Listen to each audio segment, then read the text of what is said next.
Welcome back to Webcertain TV. I'm Gemma Houghton.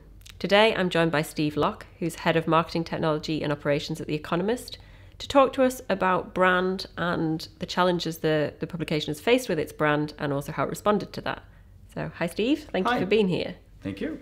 So, what are some of the brand challenges that The Economist has faced over the past couple of years?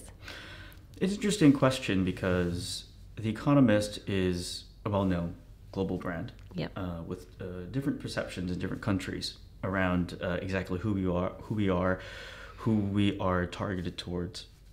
And one of the challenges that I think that we're not alone in this is how we appeal to a younger audience. Mm-hmm. And there are certain segments inside of that, as well.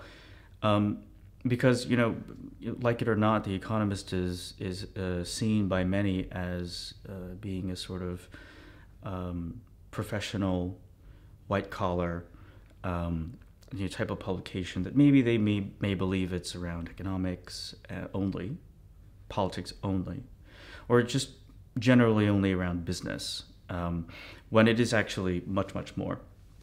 And so some of the brand challenges that we have are interesting because we've had to try to fight against 173 years of the brand being around, and how do we sell the relevancy of The Economist today to a new audience or to some of the audiences that already have a perception, of who we are? Like, how do we change their minds? So how did you decide to tackle that? What did you approach did you take? We had a very, very successful initiative that we started a couple of years ago called the Brand Response Initiative. And it was specifically around taking our content and being able to break it apart into specific pieces that we could serve to, whether it was you or me, wherever you may be grazing on the internet. Mm-hmm. We started to serve some specific content pieces in display advertising.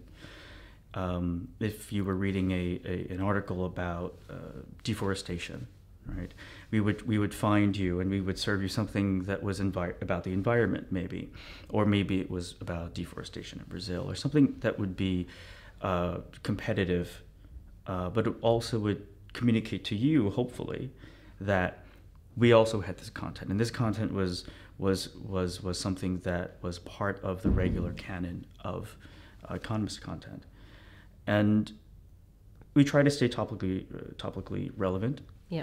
And to that effect, so we put out a lot of marketing that was very specific around events and topics that were very hot and very maybe more related to pop culture or things that people were talking about and that people cared about.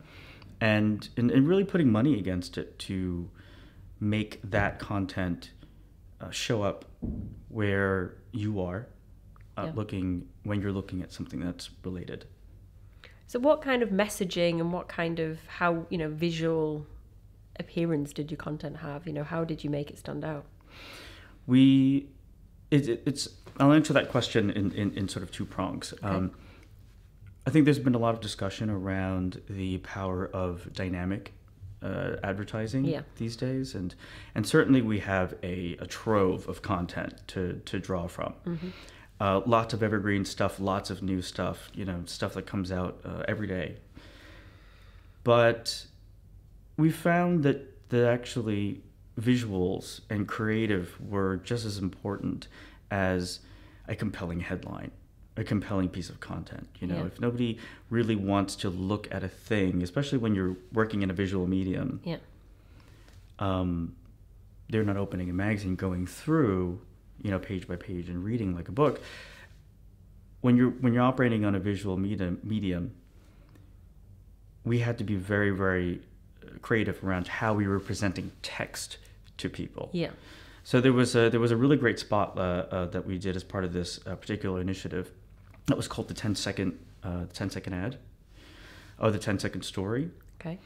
And it was, you've got a single ad execution where you've got a headline, but it's just one word is shown every, let's say, tenth of a second or so.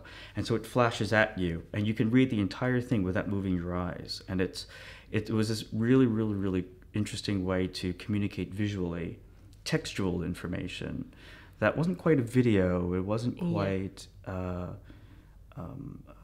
video. It wasn't as involved as that. It wasn't as... Right. And it was a way simple. that we could actually take interesting headlines, pipe it through and into a machine, and through the machine able to programmatically serve that particular headline in those bits. And it was something that was part of the awards that we ended up winning last year for that. And how, what were the kind of results you saw from this compared to, say, other maybe advertising you'd done in the past? How successful was this kind of approach? When we started the initiative, we were targeting about 500,000 new prospects. We wanted to increase our reach, and we wanted to find new folks, across the net. And when we started out, we were optimistic. When we started to run, I think we hit 500,000 in about a month. And it kept going, and it kept going, and it kept going. And eventually, I think in about the year, we ended up with about 4 million new prospects that were intrigued by this type of content-led advertising enough. That were pieces of advertising that were finding them where they were, when they were doing something particular, when they were looking at something in particular. That it just completely blew through any of the projections that we had. And I believe when we looked at the fully attributed subscriptions that we got from it, it wasn't a primary metric to begin with, but we ended up destroying that as well. I think we got 52%, more than we were hoping for, which were already kind of lofty goals, So there was a lot of success in it, and it continues to this day. It's still a core part of what we do. And was that a UK-focused approach, or was that a global approach? It was global. Certainly specifically targeted to different countries or regions, depending on what the topic was. As we know, interesting events will happen in different places in completely randomized, kinds of patterns. So it was global, but it was something that was specifically targeted based on what the content-led advertising was. So we definitely had a particular strategy inside of the global strategy for North America, for the UK, for Europe, and for Asia. Yeah, and of course, like you say, within that, there's certainly different things that are going to be interesting to different people. Absolutely. There's certain things which are topical, certain things which other people would never even have heard of. And if you don't get that right, you're going to fail. Right now, it's everyone seems to be interested in Hillary and Donald Trump, right? That seems to be a real global kind of focus. So some of that is definitely kind of broadcast everywhere. Obviously, a lot more in North America. Yeah. But yeah, it depends on the content, and the content was what drives everything. Absolutely. And then obviously programmatic advertising in general, and dynamic advertising, personalised campaigns are all becoming much more advanced. The technology is becoming much more kind of sophisticated. Sure. But how easy, or how challenging is it, should I say, because it's more likely to be that, how challenging is it to get that all set up in the first place, to make sure that actually what's being programmed is going to be serving the right information to the right people, because that's the key to the success. Right. It's a good question, and it can be a tough one to answer. I don't think that it's any secret that today we're looking at a lot of intelligence inside of artificial intelligence and data science and algorithmic processing and thinking. We use a lot of that in the smarts that we engage in, for sure. Yeah. I would like to say that me or someone on my team are smart enough, or maybe smarter than IBM's Watson, but we're not. I don't think it's ready to necessarily replace, marketing managers and the particular kind of creative inspiration that comes from people, but we combine them. Yeah. Now we have a team that really looks at, from a humanistic perspective, what we believe is going to be important now and in the future. Yeah. But when we look at the programmatic optimization, we leave it to the machines, right? We are very happy to integrate hopefully the most advanced technology that we can find to help us be the most effective. Yeah. And of course, using automated systems like that are the only way that you can possibly scale something like right. this. So. Absolutely. We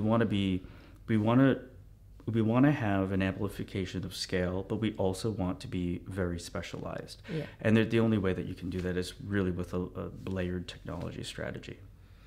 So what would you say as a final kind of point, tips maybe to any brand that's thinking they need to reposition themselves, they need to make people understand that they're more than what maybe the perception is? Where do you start the process in deciding how to do that? Break down existing barriers of thought.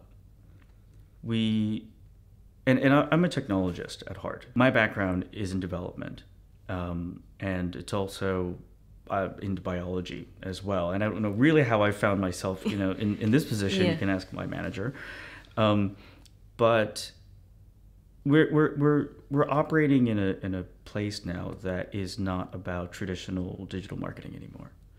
And if we're not doing that on the ground, we really can't do that at the very sort of highest striations of strategic thought either. So we have to break down the way that we've been thinking about things. And certainly we have been doing that. We've been re-exploring channels that we haven't, gone into, like television, in I think about a decade. Because these things are trackable now, these things are attributable. And if you asked me a year ago or 2 years ago if this was something that we would put money against, commercials, really? I mean, it just seems like so old world, who watches television anymore, kind of thing, right? But we find that this is effective, for us, for what we're trying to do with a lot of our brand strategy. It's one example. There's so much out there that can be influenced these days by new technology, really giving new life to channels that I think a lot of people had just kind of put aside. Yeah. Great. Well, you're obviously doing something right, winning a Cannes Lion Award. That's got to be a good thing. So it's we're very proud of it. Yeah, as you would be. Yeah, absolutely. Well, I really appreciate you sharing some of those insights with us today. Absolutely. Thank you. Yeah, thank you.